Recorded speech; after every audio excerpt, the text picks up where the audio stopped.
Mira, esto nace principalmente porque Chile tiene una historia, lamentablemente, de medios de comunicación que constantemente han estado al servicio de empresarios. En Chile, la televisión pública, en general, ha durado muy poco tiempo, o simplemente se le dice pública, pero no es pública porque pagan auspiciadores, pagan empresarios. Entonces, en esa realidad es que el pueblo, la clase en Chile, ha tenido que levantar sus propios medios de comunicación que, si bien es cierto, no tienen el mismo financiamiento o las mismas herramientas que tienen estos medios tradicionales, sí han logrado ser referentes en diferentes tiempos de nuestra historia.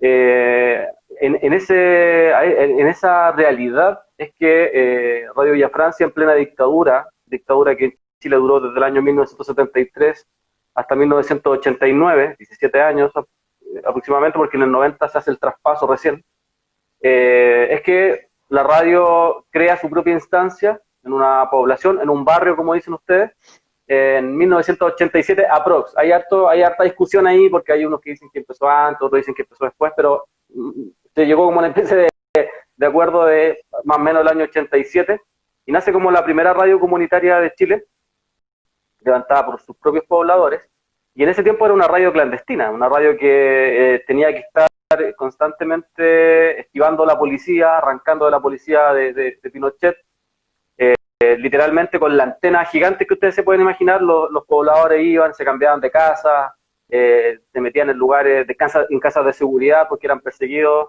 muy perseguidos.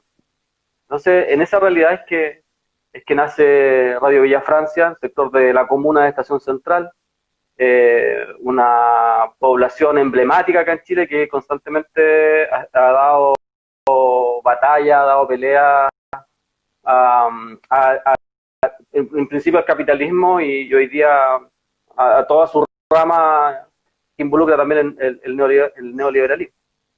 Claro.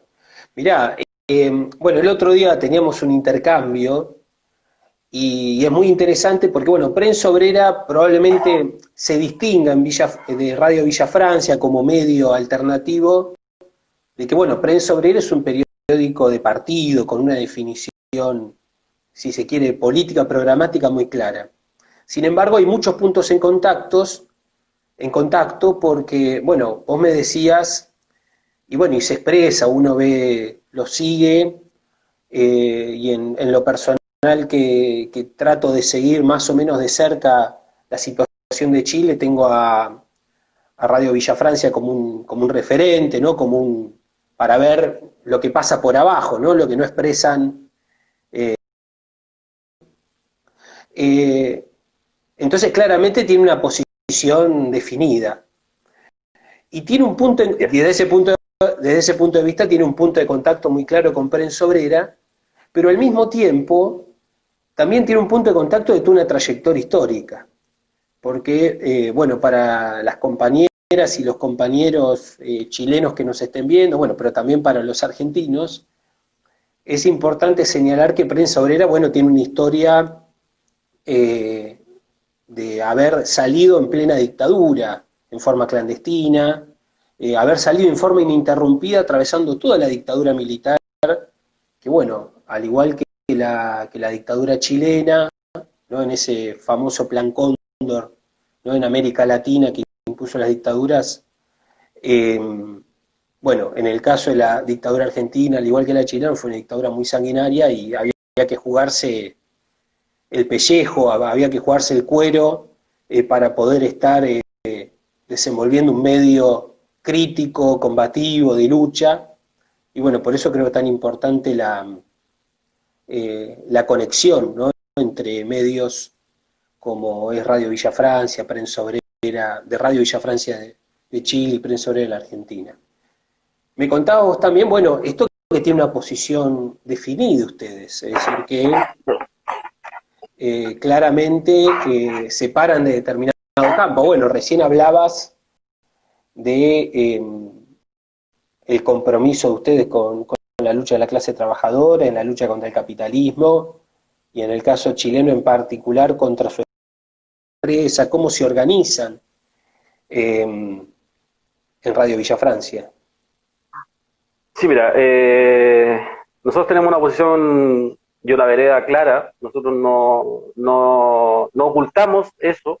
Hay gente que lamentablemente, hay personas que creen de que en realidad el periodismo es objetivo, y eso es falso. No por nada los empresarios se hacen cargo de empresas, se hacen cargo de medios de comunicación, en donde pueden vociferar y pueden transmitir su política capitalista, neoliberal o la que a ellos les plazca. Y lo hacen desde su vereda. Entonces nosotros también nos plantamos desde nuestra vereda. Eso no significa que uno esté mintiendo y esté inventando cosas. Simplemente estamos diciendo que nosotros nos plantamos y somos anticapitalistas. Estamos por abolir cualquier tipo de explotación de cualquier persona. Y ese es nuestro principio, ese es nuestro origen, ese es nuestro centro. A partir de eso tenemos una línea clara, estamos por denunciar violación a los derechos humanos, que generalmente vienen del mismo sector, siempre vienen de este sector de poder, de esta clase que nos aplasta constantemente. Nosotros estamos contra esa clase, somos parte de la clase pobre de Chile, nos consideramos anticapitalistas siempre, no tenemos otra definición respecto a eso mismo. Entonces, frente a eso es que, claro, nos organizamos desde el punto de vista pobladores, personas que quieren colaborar. Hay un trabajo territorial también, por ejemplo, en Villa Francia, que tiene que ver con los muchachos de la radio que han participado en escuelas populares, en donde están trabajando con niños, con niñas. Hay otro que se dedica también, otro sector que se dedica al comedor popular hoy día, porque como ustedes sabrán, en Chile se está pasando hambre, mucha hambre, se está pasando muy mal acá en Chile, y hay un sector que trabaja en el comedor popular y otro sector que trabaja en la masandería popular, donde se hace pan. Chile, no sé si en Argentina es tal, pero acá en Chile el pan es súper importante, es parte de una cultura. La gente come pan en la mañana y come pan en la tarde. Durante la tarde, durante la noche, incluso hay gente que come en el almuerzo, y la sopaipilla. Bueno, y en ese andar, ¿no? Bueno, acá le llamamos torta frita a la sopaipilla. No, nosotros pan. El pan es como es como, o sea, es una necesidad fundamental y está dentro de cualquier comida, de cualquier hogar en Chile. Entonces, en esa realidad es que también hay un sector de los compañeros que están trabajando en la masandería popular, que hacen 1.500 panes diarios, una cantidad increíble de panes que le hacen a toda la gente que está pasando hambre, y los chicos del comedor popular están prácticamente alimentando a 600 personas diarias. Entonces es un trabajo tremendo. Todos organizados que hay una escuela popular. En Radio Villa Francia. Es decir, Radio Villa Francia tiene como su expresión también en la organización de comedores populares. Territorial. Sí, hay varias otras organizaciones que participan del comedor, claro, que participan de la masandería, pero hay integrantes nuestros que están participando ahí. Al igual que en la escuela popular, en la escuela donde se trata de rescatar niños, porque acá en Chile hay un organismo que se llama CENAME. Sí. Bueno, el CENAME supuestamente es el Servicio Nacional de Menores, que debería proteger a los niños y a las niñas de nuestro país, a los adolescentes, y resulta que no es eso, sino que, todo lo contrario. Como lo es el capitalismo, es todo lo contrario. Si en los hogares se vulnera a estos niños, niñas o adolescentes, bueno, en ese centro del CENAME se vulnera 3, 4 o 10 veces más de lo que se vulnera en el mismo hogar. Entonces, frente a esa realidad, es que los chicos se hacen cargo de esta realidad, y porque a los niños que se están llevando son puros niños pobres, no hay niños ricos, ni niños... Simplemente hay niños pobres. Es una especie de cárcel para niños pobres.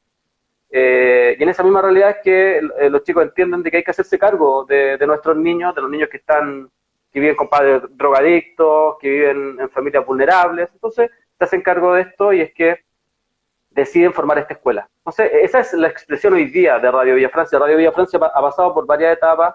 Desde el 2010, 2011, puedo por lo menos dar constancia de que se ha venido tratando de trabajar seriamente, se ha tratado de realizar un trabajo serio, constante.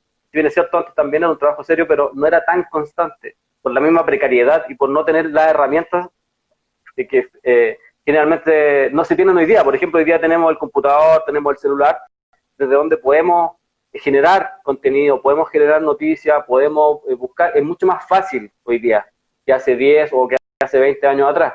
Entonces, eso también te da la facilidad para poder tener un medio de comunicación. Hay que recordar que hoy día cualquier persona puede ser un medio de comunicación. Uno lo ve en Twitter, por ejemplo.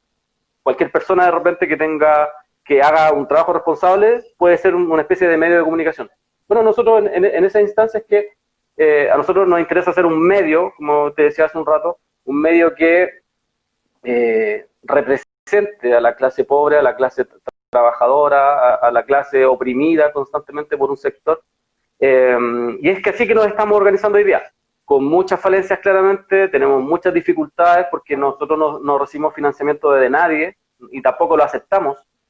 Entonces eso conlleva un riesgo, y el riesgo siempre es latente de estar precarizado, de estar constantemente empobrecido.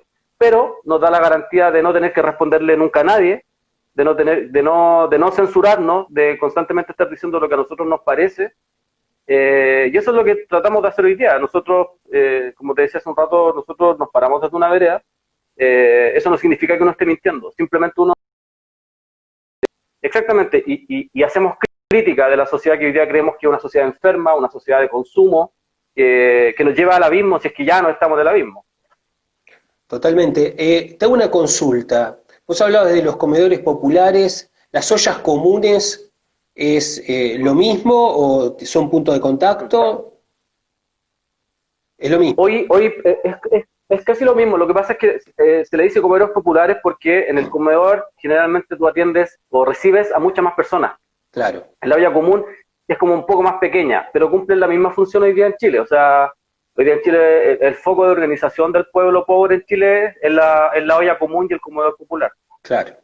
Bueno, eso fue un fenómeno acá muy extendido cuando fue en 2001 en la Argentina, ¿no? Que Exacto. tuvimos el argentinazo que le llamamos nosotros, la gran rebelión popular. Bueno, los comedores, las barriadas, fueron un factor de organización fundamental y hoy, indudablemente, lo están volviendo a hacer también. Nuestra organización, como el agrupamiento de compañeras y compañeros desocupados o ultra precarizados del Partido Obrero, que se llama el Polo Obrero, bueno, tiene un trabajo territorial muy extendido de comedores populares y luego de la lucha por el trabajo genuino, bueno, por las reivindicaciones más inmediatas del pueblo trabajador. Así y el otro día leía, creo que un artículo que incluso que salió en La Tercera, un principio de organización de los cesantes en Chile. Es decir, que Sí. el fenómeno de la organización de los desocupados es un fenómeno indudablemente que se está extendiendo. Pero antes de meternos tanto en la actualidad, que ya vamos a llegar para todos los que nos están escuchando, nos están viendo, me interesaba, bueno, cómo agarra a Radio Villa Francia el estallido, lo que se conoce como el estallido social, ¿no? La rebelión popular del 18 de octubre y todo lo que vino para esta parte, es decir, cómo los impactó a ustedes, y cómo impactó también en la referencia en el medio. Vos me comentabas la otra vuelta que, bueno, y lo estás comentando ahora, que tienen un trabajo de muchos años y por lo tanto tienen una fuerte instalación. Pero es indudable que semejante rebelión popular ha cambiado todo. Y bueno, Sí. que nos cuentes un poco qué fenómenos nuevos, probablemente esto de los comedores populares sea una expresión de eso, ¿no? Mira, lo primero es que nosotros veníamos planteando que seguramente, y lo planteamos desde nuestra radio, seguramente en algún momento esto iba a pasar. No pensamos que tan luego ni tan potente. Pensamos que iba a ser un proceso un poco más largo. Acá se caen todas esas visiones de compañeros, no están las condiciones, necesitamos una huelga general y todas esas cosas que nos planteaban, por así decirlo, los más viejos, se cayeron de una. Pero hay que recordar que Chile, su historia de la lucha de los trabajadores y las trabajadoras, la lucha de los mismos cesantes organizados, de los pobres organizados, viene hace muchos años, hay una muy rica experiencia y hay ahí un tesoro, por así decirlo, en Chile respecto a la lucha que se ha dado constantemente. Chile es uno de los primeros países que arma sindicatos, que da pelea y se organiza en diferentes espacios. Entonces, seguramente en el inconsciente, la dictadura y todo esto que vino después trató de borrar esa instancia, ¿no? Trató de borrar esa historia, trató de, qué sé yo, poner, acá en Chile se da mucho que colocan los rostros de las personas, pero borran los discursos. Por ejemplo, hay tal Partido Socialista que levanta la cara de Salvador Allende, pero el discurso no existe. No existe el discurso de Salvador Allende, existe solamente el rostro. Entonces se vende como una especie de polera, ¿no? Eso estaba tomando color hace mucho rato, ya venían los chicos escolares, los estudiantes peleando del 2006, el 2011, los instalando pingüinos. ciertas demandas sociales. Exactamente. Luego aparece el No Más AFP, que acá tiene que ver con las pensiones que se le entregan a las personas. Bueno, Son horribles. Ahora vamos a hablar un poquito de eso porque es el tema en la agenda hoy en Chile, el tema de las AFP, es un escándalo político.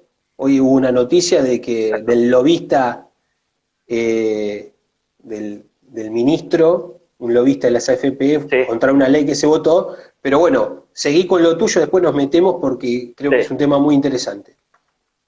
Sí, está sabroso eso porque le podemos dar varias vueltas. Que esa es la idea de nosotros en todo caso. Nosotros como radio siempre nos hemos planteado como darle vueltas a las mismas noticias que ellos nos entregan, pero tratando de que la gente reflexione en torno a eso. Bueno, en torno al calor de esto es que se empieza a ver un ambiente en Chile que la gente empieza a darse cuenta de que todo está mal en Chile en general, en la realidad. La salud está al servicio del mercado, la educación está al servicio del mercado, la AFP al servicio del mercado, las viviendas al servicio del mercado, y la gente que tiene una mejor situación se da cuenta que vive en torno a la deuda. La gente tiene acceso a endeudarse, y si tienes acceso a endeudarte, mejoras tu calidad de vida. Fin, eso es Chile, no es más que eso. El que no tiene acceso, la pasa pésimo, y el que tiene acceso vive trabajando para poder pagar cuentas. Entonces, en torno a eso es que los chicos estudiantes, que siempre han llevado la delantera acá en Chile, y agradecemos eso, empiezan a comentar que van a empezar a evadir el pasaje del metro, que ustedes le dicen subte, ¿no? Empiezan a hablar de que van a evadir. Pero anteriormente vienen varias declaraciones de varios ministros de Piñera, de Sebastián Piñera, que es el presidente, en cual señalan, qué sé yo, había un alza de 10 pesos acá en Chile en el metro. Acá es poco 10 pesos, es muy poco, te alcanza para un dulce, 10 pesos. Si es que ya ni me acuerdo si sirve o no sirve para un dulce. Entonces, ellos dicen, pero ¿por qué ustedes van a hacer eso? Si finalmente son 10 pesos nomás y esos 10 pesos, 30 pesos, 30 pesos. Y esos 30 pesos se los vamos a subir a sus papás, no a ustedes. Y empezaron a ningunear el movimiento y empezó a calentarse todo. Ellos salieron a declarar, por ejemplo, en algún momento, en esa misma semana, que las flores estaban económicas, que las flores estaban baratas. Entonces, para todos los románticos chilenos que salieron a comprar flores. Todo había subido, pero habían bajado las flores. Entonces, era una especie de burla. Y hubo varias declaraciones en ese mismo tono, en esa misma línea. Varias declaraciones que venían constantemente. Hasta que esto reventó. El 18 de octubre ya termina por reventar, se organizan todos los colegios, los liceos, los centros educacionales acá en Chile y empiezan a acalorar algo que además se alarga, porque esto no fue solamente durante el horario escolar, sino que se extiende a la noche, después a la mañana, a la tarde, y empezó a pasar, hasta que la gente prendió, se cansó de esto, y se agarra de ese concepto de los 30 pesos, y dicen, no son 30 pesos, sino que son 30 años, desde que supuestamente parte la democracia. Bueno, es que en torno a eso es que empiezan a aparecer todas estas demandas que yo te decía antes. La salud, la educación, la gente oprimida, la gente se da cuenta, en realidad, que además el que estaba al lado, porque acá en Chile nos tienen muy separados, de hecho tú no sabes qué problema tiene tu vecino, la gente no se conoce mucho, pero empezó a cambiar, se empezó a volver incluso a cuestiones que se habían perdido en el tiempo.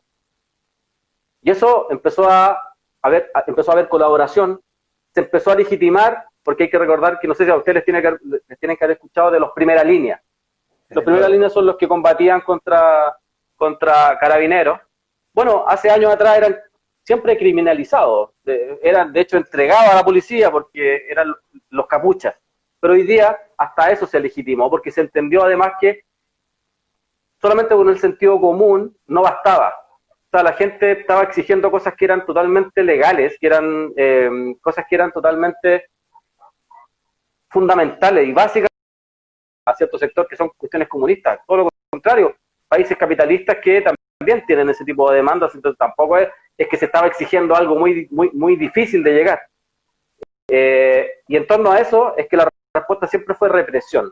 Bueno, y eso calentó más aún los ánimos. La gente se fue dando cuenta de que no iba a haber respuesta y se mantuvo en la calle octubre, noviembre, diciembre, enero, febrero, marzo, hasta que aparece el salvavidas, en este caso de Sebastián Piñera, que es el coronavirus, el COVID-19, y le termina salvando porque se veía, para ellos, se veía muy mal la cosa. Ellos pensaban que en diciembre iba a parar por el tema del Año Nuevo, la Navidad, no paró. Bueno, el gran tema era si en marzo se lograba lo que no se había logrado en octubre y noviembre, que era definitivamente la caída de Piñera. A mí me tocó estar, bueno, como militante del Partido Obrero, en Chile en varias oportunidades.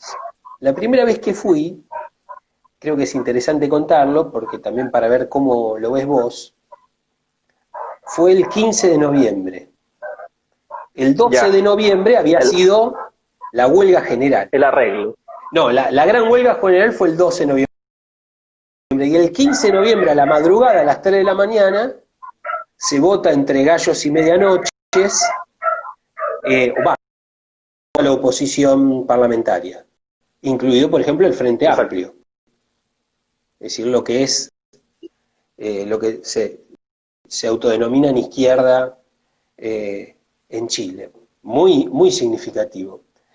Yo tenía la impresión, porque se venía de la gran huelga general del 12 de noviembre, que había sido una huelga realmente extraordinaria, yo justo llego el 15 de noviembre y digo, bueno, ¿qué pasa hoy? Y era viernes, y los viernes son las grandes concentraciones en la Plaza Italia. Digo, bueno, Dignidad. En la Plaza Dignidad, exacto, ¿no? La rebautizada Plaza Dignidad. Entonces digo, bueno, con esta firma se desinfla el movimiento. Hay expectativas de que ahora, como se promete una nueva constitución, esto se desinfla. Y la movilización el viernes era completamente extraordinaria y la lucha seguía en su ascenso. La pregunta es, si la huelga del 12 de noviembre, en vez de haber sido una huelga general de 24 horas, se hubiera extendido, ¿se sostenía en pie Piñera? Tengo la impresión,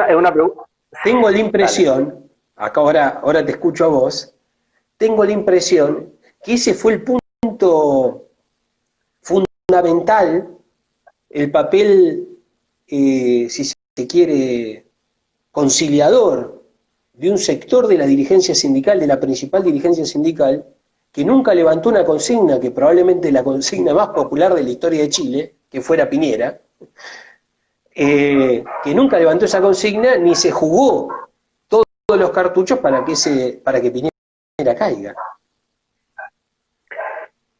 Es que, de partida, la Central Unitaria de Trabajadores en Chile es un brazo armado de los gobiernos.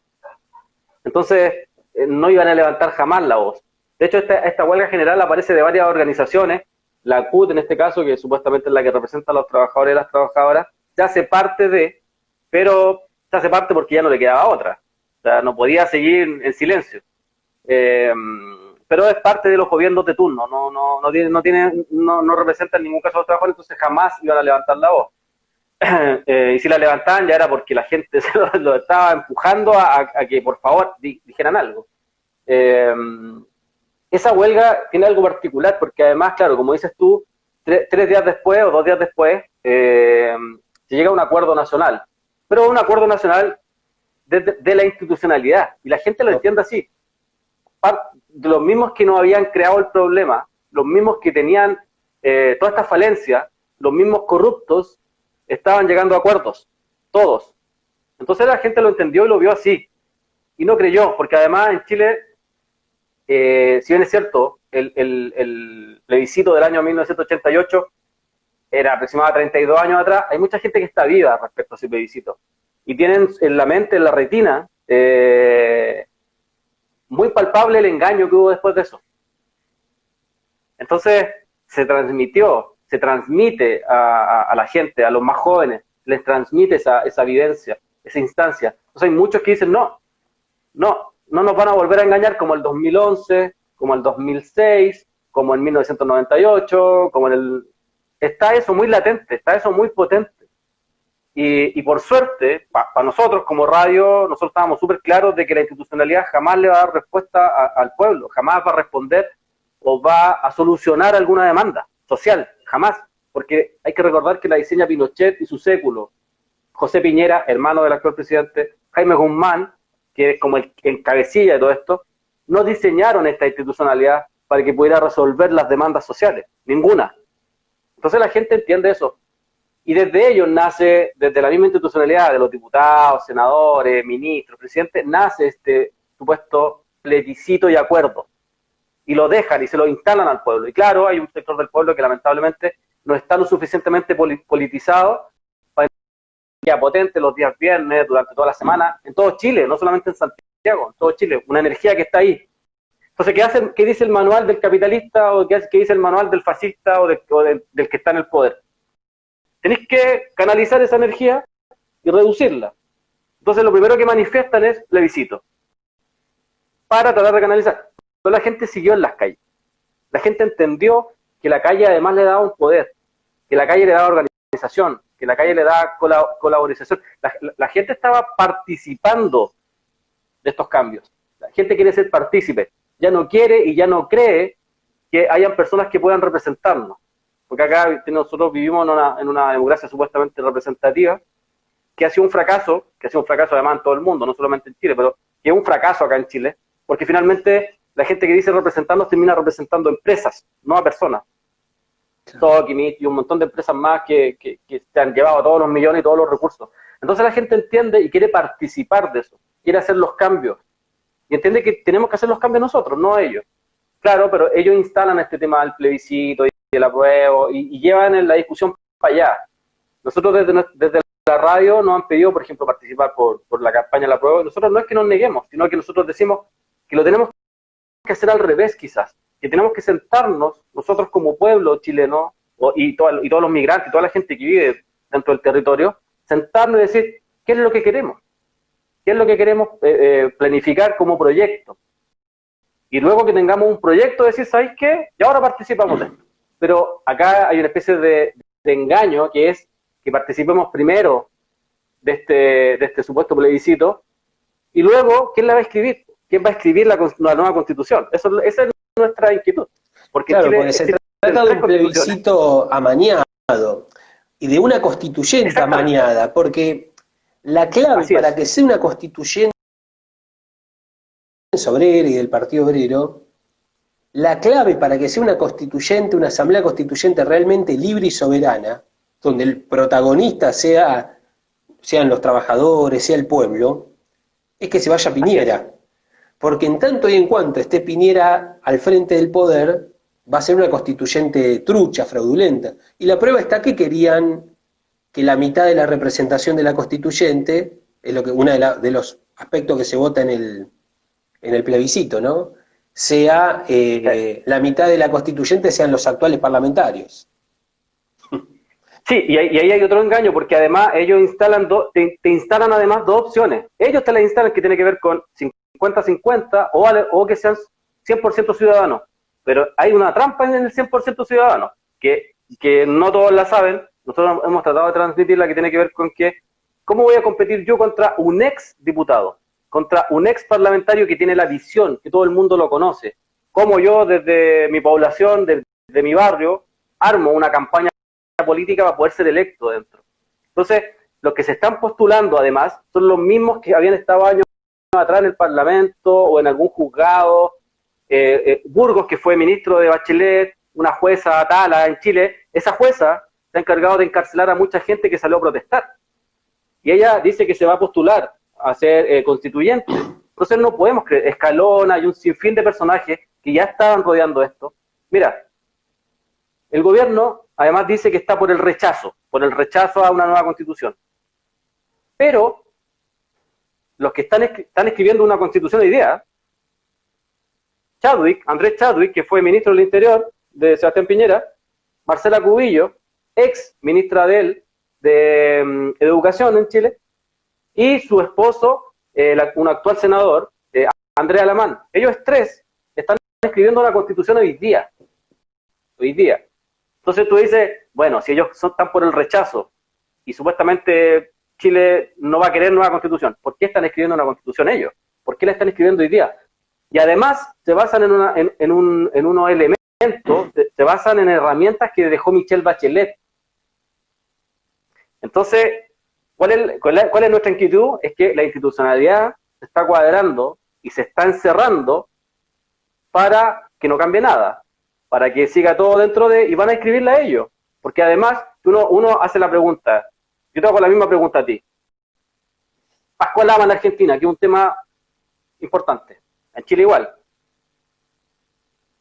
¿La vamos a sacar por un papel? Porque un papel dice, ¿sabéis que ya no queremos más Pascual Lama en Chile, así que se tiene que ir, y Pascual Lama va a pescar sus cosas y se va a ir? Así, ya iba a decir, ¿saben qué, hermanos argentinos? Acá tienen sus recursos, nosotros no les vamos a robar nunca nada más, y acá está.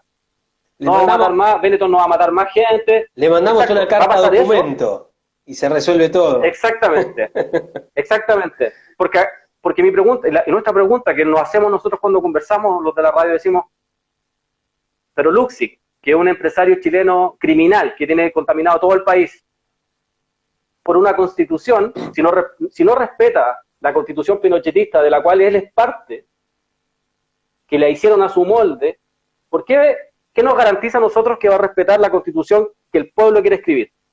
¿Cómo obligamos a estos personajes a que cumplan la constitución, si no cumplen ni siquiera la constitución pinochetista? Entonces se entiende. Entonces, completamente. ¿por qué? Porque creo que a Chile, y nosotros lo decimos de verdad humildemente, creemos que nos falta un proceso aún, que tiene que ver con este proceso de legitimar nuestra violencia, nuestra defensa, nuestra autodefensa, para poder apretar a estos tipos, para poder enfrentar a estos tipos. ¿Por qué? Porque ellos cuando, por ejemplo, con lo que decías tú antes de la AFP, no tuvieron ningún problema. Los 10 dueños de Chile mandaron una carta el día lunes, el día domingo, si es que no me equivoco, el día lunes, mandaron una carta en la cual ellos ponen en cuestionamiento la estabilidad democrática si es que los trabajadores en Chile retiran su plata, la plata que ellos ahorraron, ponen en cuestionamiento la democracia. Aclaro una cosita para los compañeros que nos están escuchando, especialmente los de Argentina y los de Chile, ya todo esto lo deben conocer más que bien. Se aprobó en los últimos días, la semana pasada, un proyecto de ley que establece que en función del cuadro de carestía, de hambruna que Carlos comentaba, las enormes necesidades que hay una desocupación muy alta, tenemos más o menos ahora el propio gobierno admite que en los próximos meses va a llegar al 20% en la región metropolitana, serían en Santiago y el Gran Santiago. Frente a esa situación, se ha presentado un proyecto de parte de la oposición para que los trabajadores puedan retirar hasta el 10% de sus ahorros previsionales. En Chile, el sistema previsional sigue siendo privado. Los argentinos van a recordar, acá se llaman las AFJP, que en un momento se estatizaron, el conjunto de las AFJP, pero ya siguen siendo se llaman las AFP. Sí. El tema de las AFP tiene la Rebelión Popular Chilena. Es una de las grandes reivindicaciones. El movimiento No Más FP, que tiene, no, que allá por 2016 creo que comenzó con grandes concentraciones. No, 2000 antes. En 2002 empezó. En 2002. Sí, lleva mucho rato. Mucho tiempo. Sí, lleva mucho rato. En 2016, mucho tiempo, lo que pasa es que toma revuelo de los dos. Claro, recuerdo que en 2016 se produjeron importantes movilizaciones los domingos de masas. Así es. Y entonces, bueno, son los antecedentes de la rebelión popular, que Carlos lo mencionó, los pingüinazos, las grandes rebeliones estudiantiles, la emergencia de la lucha contra las AFP. Bueno, y ahora se aprobó este proyecto, pero déjame que te haga una consulta sobre esto. Porque, bueno, muy bien, describí acá, Carlos, que ha existido una reacción en toda la línea. Hoy no me sale el nombre del funcionario, pero ahora se reveló que un funcionario, un ministro de Piñera, se reveló en el día de hoy. Briones. Ah, Briones.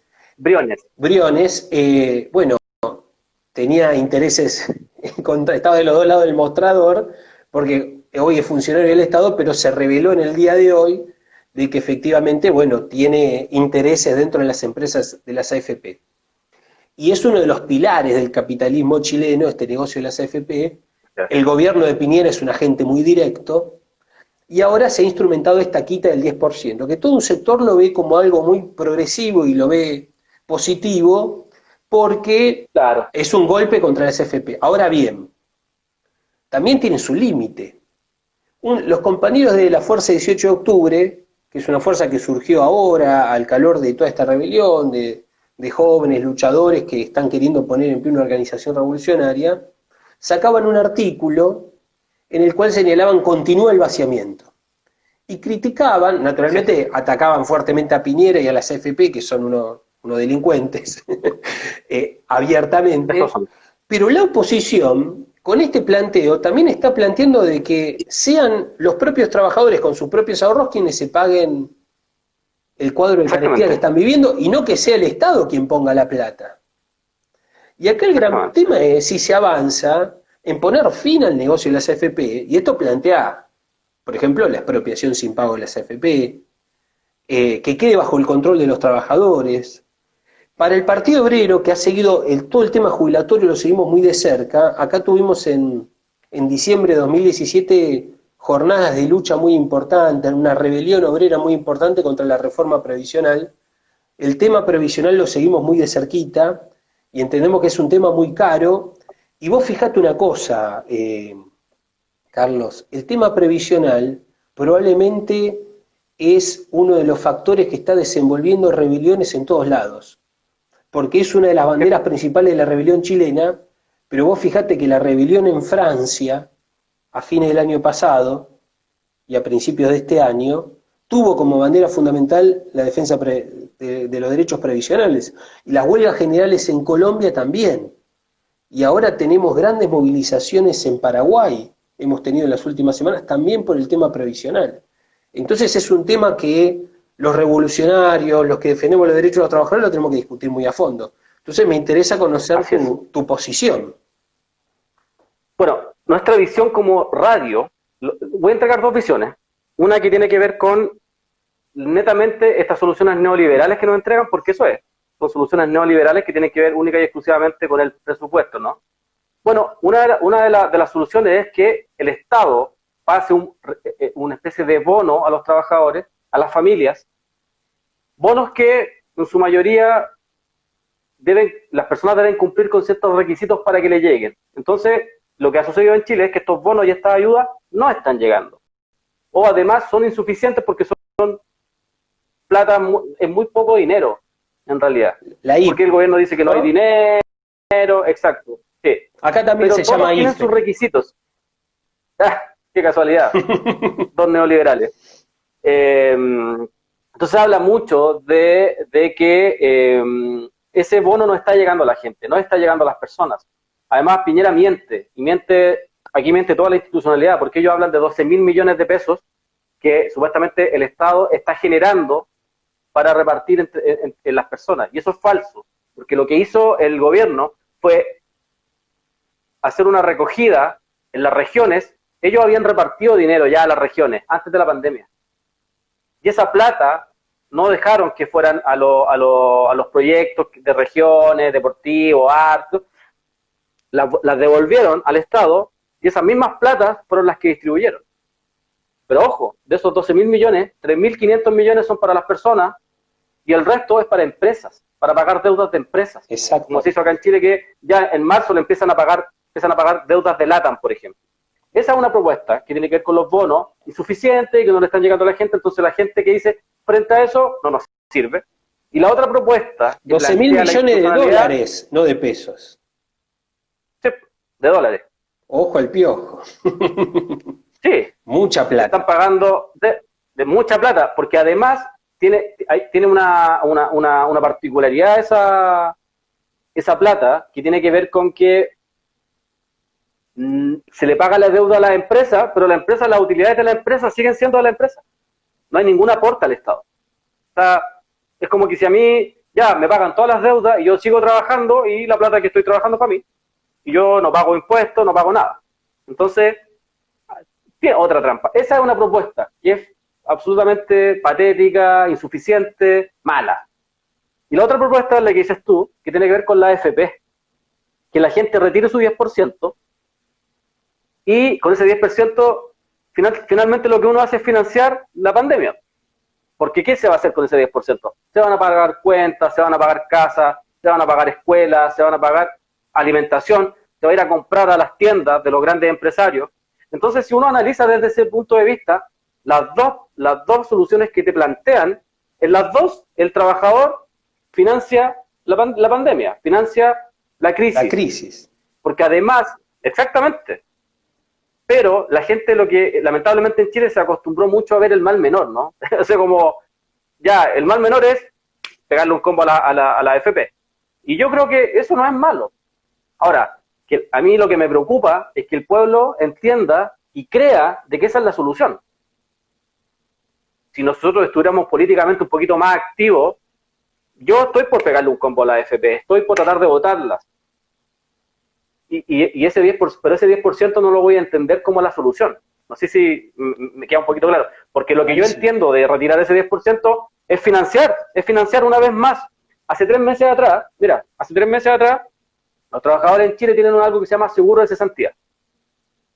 Que es cuando te despiden, tú recurres a ese seguro y ese seguro te corre por 3 meses o por 6 meses. Entonces tú puedes estar recibiendo dinero. ¿Qué se hizo? A la gente no se le despidió, hubo una nueva relación laboral, se congelaron la relación laboral entre el empleador y el trabajador tuvo que recurrir por obligación a su seguro de cesantía. Y no estaba cesante. Entonces, eso fue, en ese tiempo, hace 3 meses, hace 4 meses. Las patronales se ahorraron pagar los salarios. Exacto. Financiaron la crisis hace 3 meses atrás. Se acaba el seguro de cesantía y recurren al 10%. Entonces, cualquier fórmula que han planteado significa que el trabajador está subvencionando, está financiando la crisis. Ahora, dentro de estas dos posibilidades que te están entregando, uno dice, bueno, peguémosle un combo a la AFP, pero no es la solución. Porque yo lo estoy haciendo con una intención, yo lo estoy haciendo con la intención de que caiga en la AFP. No que la AFP me venga, porque no podemos pasar de no más AFP a AFP, préstame platita, pues préstame dinero. No se trata de eso. Entonces, no sé si se entiende esa parte. Totalmente. Tenemos súper claro de que cualquier fórmula que ha planteado el gobierno y la institucionalidad y esta supuesta oposición, que no es oposición, si son neoliberales también, todos, Frente Amplio, Partido Comunista, son todos neoliberales, están todos dentro de... nos están planteando soluciones neoliberales constantes en las cuales nosotros siempre estamos financiando cualquier de una u otra forma. Entonces, te dé cuenta de eso, cuenta porque ese es otro robo, porque al finalmente termináis financiando algo que no deberíamos financiar. Alemania, que está con un 5% de crecimiento hoy día, que está mal económicamente, se endeudó en un 100%. Claramente nosotros lo vemos así, o sea, vemos que hay dos patas, una pata que es más neoliberal, ¿no? Que la gente finalmente está pasando hambre, y es difícil decirle a alguien que está pasando hambre, no aceptes. Pero sí nos gustaría que las personas estuvieran con el conocimiento, la información completa de cómo está sucediendo esto, de cómo va a suceder además, de cómo nos están robando de una u otra forma, nos siguen robando y nos siguen además llevando a... Siempre, lo que te decía antes, estáis reclamando en la calle, estáis peleando en la calle y te plantean un plebiscito, y te plantean dos opciones, te las instalan, y tu discusión la reducen a eso. Y hacen lo mismo hoy día, porque acá la solución es que el Estado se endeude y traspase ese dinero, y ojo, no un dinero para consumir tampoco, si se trata de un dinero para vivir, no para consumir, no para ir al supermercado de Luxig, no, para o para el supermercado de Piñera, exactamente, no se trata de eso. Entonces, acá hay varias Porque patas aparte que, el endeudamiento que hay que plantearse. de las familias chilenas ha crecido en forma descomunal. Es Sí, un en Chile endeudamiento, el endeudamiento, el 77% del presupuesto de las familias lo gastan en deuda. es una cosa dramática, absolutamente dramática. Bueno, y por eso es que crecen las ollas comunes, etcétera. Bueno, se nos empieza a terminar el tiempo y me quedan Wow, 4.000 son preguntas. buenas. Pero bueno, habrá otra oportunidad. Eh, bueno, esto que decís vos me parece clave, porque el gran tema no es el tema este de las AFP. Por ejemplo, la otra vuelta reflexionaba en un debate con unos compañeros también de Chile. El problema de las jubilaciones, en realidad las jubilaciones, los aportes jubilatorios deberían correr por cuenta exclusiva de la patronal. El obrero ni siquiera tendría que hacer aportes previsionales, pues finalmente al obrero le roban toda la vida y el aporte debería correr por cuenta exclusiva de las patronales y el obrero, bueno, una vez que se jubila, poder tener, pasar el último tramo de su vida tranquilo, ¿no? Jubilación viene de júbilo, es un momento de júbilo del ser humano, y sin embargo hoy han transformado las jubilaciones en una pensión de asistencia, y luego el jubilado se tiene que buscar una changa para poder sobrevivir. Las jubilaciones en Chile son dramáticas porque el 50% de los jubilados cobra menos de 200.000 pesos, que es como si dijéramos en la Argentina, 150. de menos de 150.000 pesos, que es como si dijéramos en la Argentina menos de 15.000 pesos, una cosa por el estilo. Es una situación de Y ahí hay pobreza. otro, y ahí hay otro robo. Hay otro robo camuflado que hacen. Las pensiones en Chile, hay un porcentaje importante de la gente que está sacando 80.000 pesos. Pero en Chile, la institucionalidad, Bachelet, Ricardo Lago, Eduardo Frei, Sebastián Piñera, inventaron algo que se llama pilar solidario. Entonces, ¿qué significa este pilar solidario? Subvenciona la AFP. Porque ¿qué se hace? Si la persona saca 70.000 pesos, viene el Estado y pone la diferencia. Nosotros, nuestra plata, pone la diferencia. Claro. Entonces, para que no sea tan baja la pensión. Pero ¿qué es lo que está haciendo? El Estado está financiando la falencia de la AFP. Eso se hace. O sea, Totalmente. la plata de todos se está financiando. Y ojo, eso acá en Chile, la gran defensa de la AFP es de que el sistema de reparto dice que es un fracaso. ¿Por qué? ¿Por qué una persona de 20 o 25 años tiene que financiar a alguien de 65 o de 70 años? Bueno, hoy día eso se hace. Hoy día se está haciendo, porque la gente de 20, de 25 años que trabaja, con sus aportes, con sus impuestos, está pagando el pilar solidario. Entonces, bueno, acá tenemos una oposición que es media tibia y es bastante mala en realidad. No una oposición que dé mucho gusto escucharlo ni nada por el estilo. Generalmente pasan desapercibidos. Bueno, pero a mí me da la impresión, Carlos, que la oposición, con este escándalo, con el proyecto del 10%, y con este escándalo que se armó en el Congreso, ha tenido su veranito de popularidad. Ojo al piojo con eso, me parece que hay que seguirlo. Sí. Ojalá que no. Es decir, que las masas chilenas no sean embaucadas. Pero Algo difícil.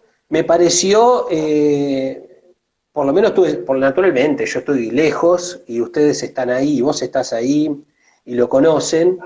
Pero bueno, también se ha abierto una crisis al interior del oficialismo, y creo que poder clarificar este problema en torno al problema previsional es clave para no caer en esa trampa, porque toda esta oposición firmó el Acuerdo por la Paz Social y la nueva Constitución en noviembre del año pasado, De espalda al pueblo. de espalda al pueblo, y en junio, hace un mes atrás, firmó un nuevo acuerdo nacional también de espaldas al pueblo para habilitar esos 12.000 millones de dólares que en su inmensa mayoría van a rescatar a las LATAM, ¿no? A las grandes empresas, y para los intereses populares no hay prácticamente nada. Y ojo, esta oposición, porque de partida el proyecto no lo levantan ellos, el proyecto no lo instalan ellos, lo instala la gente por presión social. Nace de las organizaciones populares, empiezan, ya, que al ver la desesperación del hambre, instalan esto y lo recoge la oposición, y estaba dormida no sé dónde, si no hablaba, no aparecía en ninguna parte. Piñera, cada vez que sale a dar un discurso, dice, y yo doy gracias a la oposición por aprobar todos nuestros proyectos. En cada alocución que da Piñera dice eso. Claro, entonces eso no es menor. Una oposición con y mira, lógico. Sí, exactamente. Y el tema, por ejemplo, del seguro de cesantía y de esta nueva ley que se sacó para que la gente tuviera que recurrir a su seguro de cesantía, la aprueba la oposición. Una ley de inteligencia que se está viendo hoy día con urgencia, la aprueba la oposición. Y un montón de leyes para los trabajadores de plano, le están aprobando en este tiempo un sinfín de cuestiones y que tiene que ver exclusivamente con lo que dices tú, ese acuerdo nacional. Y todavía falta un acuerdo nacional en el cual tiene que instalarse ahí. Entonces, seguramente esto de levantar este proyecto es para presentarse como moneda de cambio en un tiempo más. Es como ha funcionado siempre la burguesía chilena, que es terrible, como se cuadran finalmente, se terminan cuadrando todos. Se dicen de izquierda y todo, pero acá nosotros sabemos. Nosotros decimos esto es un vaso neoliberal y dentro de ese vaso, en el lado izquierdo neoliberal están los que se dicen de izquierda y al lado derecho están los de la derecha. Eso sí. Claro. Y al otro lado, y la oposición somos nosotros, el pueblo. Ellos nunca han sido oposición. La verdadera oposición. Una cuestión. Mira, ojo, mira. Espera, antes que se me olvide esto. Sí. De hecho, hoy día uno de los argumentos para que se apruebe el proyecto del 10%, de retirar el 10%, los parlamentarios que decían de izquierda les decían, tienen que aprobar el 10% porque si no la gente va a salir a la calle. Claro, exactamente. O sea, ¿a qué estamos salvando? Estamos salvando a Piñera, ¿o no? Exactamente. Es una echada de lastre. Una echada de lastre. Sí. Lamentablemente no toda la gente puede leer eso cuando los parlamentarios dicen eso, pero está ahí, pero está en sus palabras. Mira, nos quedan poquitos minutos. Quiero recoger algunos saludos que nos han llegado de Romina del Pla, que es nuestra diputada nacional y que estuvo en Chile y fue a apoyar la rebelión popular. Yo le quiero decir a la audiencia chilena que el Frente de Izquierda, que es el frente que integra el Partido Obrero, cerró su acto de campaña electoral en la Embajada de Chile, en apoyo a la rebelión popular. Fuimos la única fuerza comprometida en forma militante con esa rebelión popular. También envío un saludo Néstor Pitrola, también un dirigente del Partido Obrero, vi también Patricia Jure, que son parlamentarios, bueno, en este caso Néstor no, pero Patricia Jure y Romina del Pla sí, son parlamentarios de lucha, trabajadoras, en este caso dos docentes, que incluso han sido perseguidos por la justicia por apoyar la lucha de los trabajadores, incluso siendo parlamentarios. Bueno, están esos saludos, pero para concluir, escuchar tu reflexión en torno a esto. En el día de hoy, a mí me toca participar de la mesa del Frente de Izquierda, y hemos finalmente acordado con la mesa del Frente de Izquierda impulsar una conferencia virtual latinoamericana, y hemos incorporado también a la participación de organizaciones de lucha de Estados Unidos, porque bueno, en Estados Unidos tenemos un sector que ha tomado el ejemplo, sectores muy importantes, populares, que han tomado el ejemplo chileno, y se han rebelado contra Trump y el racismo en un cuadro de una situación muy crítica en Estados Unidos, una situación social muy crítica. Y vamos a hacer una conferencia latinoamericana y de las organizaciones de lucha de los Estados Unidos, atendiendo al problema de superar los desafíos que tiene el movimiento obrero y el movimiento popular a escala latinoamericana. Porque, por ejemplo, hemos tenido rebeliones populares extraordinarias como la de Chile, como la de Ecuador, las grandes huelgas generales en Colombia, antes las huelgas, la gran rebelión popular en Haití, la rebelión popular en Puerto Rico, y en términos generales no se ha logrado voltear a esos gobiernos del hambre, proimperialistas, de la represión, como la represión violenta y brutal que se desenvuelve en Chile, el golpe que se dio en Bolivia. Entonces la necesidad de reagrupar a las fuerzas revolucionarias a escala latinoamericana es la iniciativa que estamos impulsando. Bueno, conocer un poco qué es lo que estás opinando. Vamos a hacer una charla este domingo en Chile, que luego se la vamos a girar a los compañeros de Radio Villa Francia si la quieren difundir, con los compañeros de la Fuerza 18 Perfecto. de octubre, etcétera. Bueno, ¿qué te parece esta iniciativa que estamos impulsando para el 1 de agosto? La iniciativa internacionalista es una de las necesidades básicas y fundamentales que necesita nuestra Latinoamérica, nuestra América, el mundo en general. Palestina, Estados Unidos, como decías tú, está viviendo una violencia a escala tremenda y lamentablemente no hay política de por medio, no hay mucha política y eso puede jugarnos en contra. Como decías tú, nombraste varios países, pero es relevante porque en algún momento, como pasó años atrás, estos grandes monstruos, estos imperios, Rusia, China, India, Estados Unidos, van a venir por nosotros. Si es que se revela Chile, van a venir por nosotros y nosotros necesitamos estar en coordinación con los hermanos argentinos, con los hermanos bolivianos, con los hermanos ecuatorianos, con los colombianos, con los venezolanos, todos, para tener un fuerte mucho más potente, mucho más que pueda dar una pelea y una defensa a nuestra soberanía, a la verdadera soberanía popular, de buena manera. Entonces me parece interesante siempre cualquier iniciativa que responda a entender que el hermano argentino pobre, el hermano argentino ecuatoriano, el hermano argentino colombiano, el hermano pobre brasileño, vive lo mismo que vive el pobre chileno. Estamos viviendo lo mismo, vivimos bajo el mismo yugo opresor. Entonces, frente a esa lógica y entender de que necesitamos unar fuerzas para poder dar una pelea mucho más importante. Hay que recordar que hoy día en Centroamérica se está viviendo hace muchos años una crisis humanitaria, una crisis humanitaria tremenda. Las olas de inmigrantes. Exactamente. Y ese es el capitalismo que traslada sus capitales en diferentes espacios y va